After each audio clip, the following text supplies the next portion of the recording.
Hello, welcome back to the reading of the poem of the Man God, written by Maria Valtorta, Volume 4, Chapter 4:15, Part 3, The Conversion of Zacchaeus.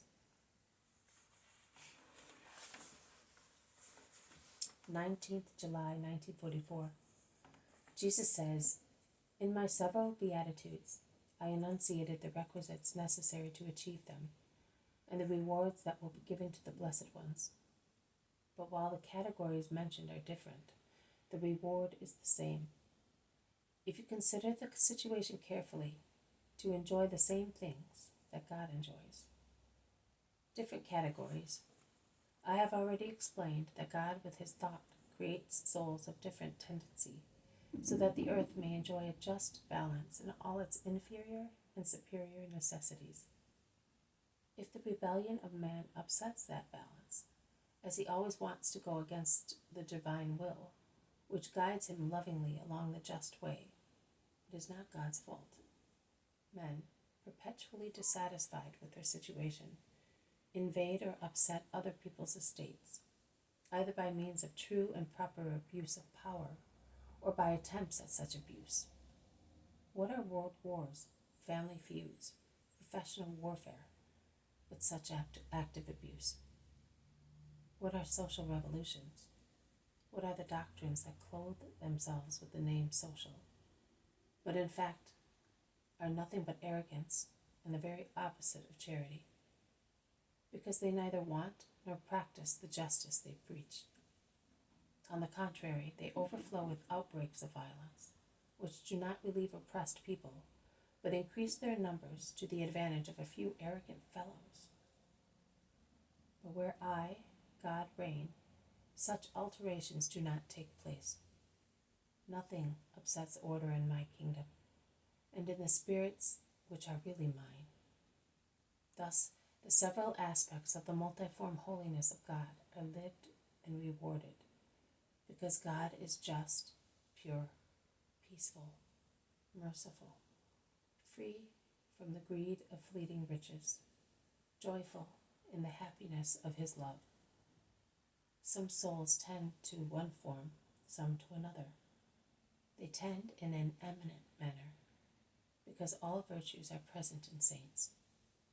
But one predominates, and on account of it, that saint is particularly celebrated among men.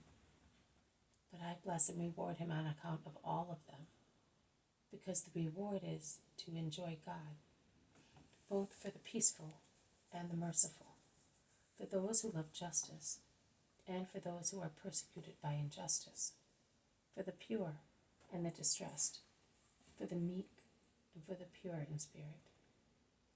The pure in spirit. How badly is this definition always understood, even by those who perceive its right meaning? According to human superficiality, into foolish human irony, and according to ignorance, which considers itself wise, pure in spirit means stupid. The better class of people think that the spirit is intelligence, thought. Those who are more material consider it artfulness and malice. No, the spirit is by far superior to intelligence. It is the king of everything in you. All physical and moral qualities are subjects and servants of that king. That is the situation where a creature devoted to God in a filial manner knows how to keep things in the right place. Where instead a creature is not devoted in a filial manner, idolatries take place, and the maidservants become queens and depose the spirit king. Anarchy, which causes disaster like all anarchies. Poverty in spirit consists in having the sovereign freedom from everything that is the delight of man, and for which man goes to the extent of committing material crime, or the unpunished moral crime that too often escapes human law, but does not make fewer victims.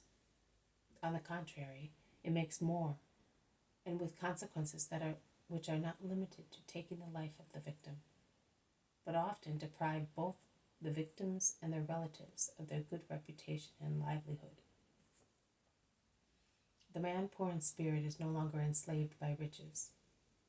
even if he does not go so far as to repudiate them materially, depriving himself of them and of every comfort by joining a monastic order.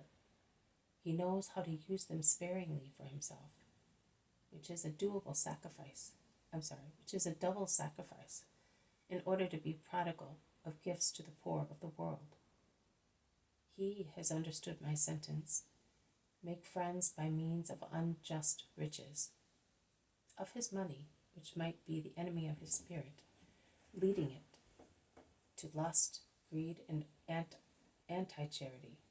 He makes a servant that levels the way to heaven for him, the rich, poor in spirit, a way completely spread with his mortifications and his charitable deeds for the miseries of his fellow creatures. How many injustices the poor man poor in spirit mends and cures. His own injustices of the time when, like Zacchaeus, he was but a greedy, hard-hearted man. Injustices of his neighbors, whether alive or dead. Social injustices. You erect monuments to people who were great only because they were overbearing. Why do you not erect monuments to the secret benefactors of destitute mankind, to the poor and working classes, to those who use their wealth not to make their own lives a perpetual feast, but to make life brighter, better, and more elevated for those who are poor, for those who suffer, for those whose functional faculties are impaired, for those left in ignorance by overbearing people, because ignorance serves their hateful aims better. How many there are, also among those who are not rich, nay, who are little less than poor, and yet they can sacrifice the 2 farthings they possess in order to relieve a misery, which being without the light which they have, and their behavior makes one understand that they do have it, is greater than their own. Those are poor in spirit, who, losing their possessions, whether large or small, know how to keep their peace and hope, without cursing or hating anyone, either God or men.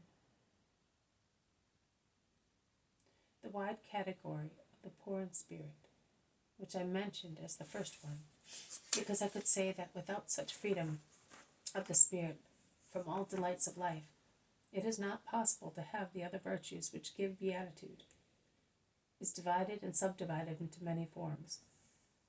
Humility of thought, which does not swell with pride, and does not proclaim itself superthought, but makes use of the gift of God, acknowledging its origin for good, only for that. Generosity and affections, whereby one can deprive oneself also of them in order to follow God, also of life, the most real wealth, and the most loved instinctively by the animal creature. All my martyrs were generous in that way, because their spirits had become poor, in order to become rich in the only eternal riches, God. Justice in loving our personal things. It is our duty to love them, because they are a testimony of providence in our favor. I have already spoken about that in previous dictations, but we must not love them more than we love God, or His will. We must not love them to the extent of cursing God if man snatches them from you. And finally, I would repeat it: freedom from the slavery of money. Those are the different forms of that spiritual poverty that I said will possess heaven out of justice. Put under your feet all the fleeting riches of human life, to possess the eternal riches. Consider the earth and its deceitful fruit, which is sweet outside and bitter inside, as the last thing, and live working to conquer heaven. Oh, there is no fruit therewith a false flavor. There is the ineffable fruit of the enjoyment of God. Zacchaeus had understood that. That sentence was the arrow that opened his heart to light and charity. It opened it to me as I approached him, to say to him, "Come." And when I came up to him to call him, He was already poor in spirit. He was therefore capable of possessing heaven.